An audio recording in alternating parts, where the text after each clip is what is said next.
দুইটা নিয়মে যে নিয়মটা আপনাদের ভালো লাগবে আপনি সেই নিয়ম দিয়ে আনসার করবেন প্রতিনিয়ত, ঠিক আছে। দেখুন প্রথম নিয়মটা হলো কি, এখানে 2x মাইনাস 2 ডিভাইডেড x এর মান 3 আছে। আমরা যদি এখান থেকে 2 কমন নিই তাহলে পাবো x মাইনাস 1/x সমান জাস্ট 3। তাহলে অতএব আমরা লিখতে পারি x minus 1/x equal 3/2। Left hand side বাম পক্ষ আমরা লিখব লেফট হ্যান্ড সাইড সমান কি আছে 8 into x cube minus 1/x cube, ঠিক আছে।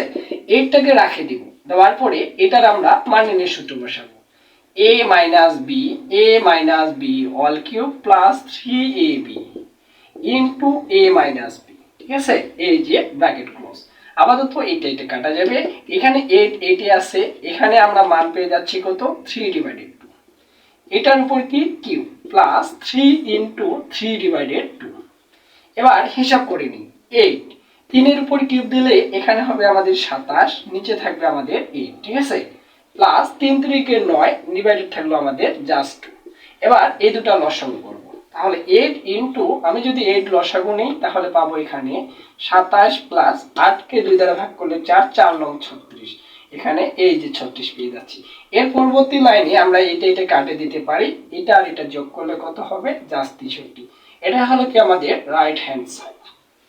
আরেকটা নিয়ম, নেক্সট নিয়মটা কি, নেক্সট নিয়মটা আমরা এভাবে করতে পারবো যে left hand side 8x cube minus 8x cube minus 1 divided x cube. তাহলে আমরা এইভাবে লিখতে পারি 8, এখানে ডাইরেক্ট লিখতে পারি 8x cube minus 8 divided x cube. এখন বলেন তো এই কিউবটা তো শুধু x এর, এইটার না, তাহলে এইটাকে আমরা এইভাবে বানাতে পারি যে 2x এটার উপর কিউব মাইনাস 2 ডিভাইডেড x এটার উপর cube.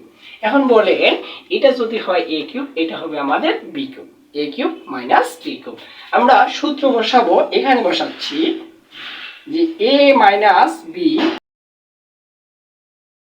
Cube plus 3ab, a মানে 2x, b মানে 2 ডিভাইডেড x, তারপর ইনটু থাকলো আমাদের a মাইনাস এই যে b, ঠিক আছে। এবার পরিষ্কারভাবে আমরা বলতে পারি এই জায়গাটার মান এই যে আছে আমাদের 3, এই জায়গাটাতে জায়গা আমরা 3 বসাবো, 3 এর উপর কিউব দিব প্লাস 3 ইনটু 2 ইনটু 2, এটা কাটা যাবে, এটার মান আবারও আমরা 3 বসাই দিলাম। দেখেন 3 এর উপর কিউব দিলে 27, এখানে থাকতেছে আমাদের কত 3 দুগুণে 6, 6 দুগুণে 12, 3 12 36, এই বসাই দিলাম 36, 27 আর 36 যোগ করলে এই যে 63, এটাও হলো রাইট হ্যান্ড সাইড। আপনাদের যে নিয়মটি ভালো লাগবে আপনারা সেই নিয়মটি ব্যবহার করে অঙ্কটি সমাধান করবেন, ঠিক আছে।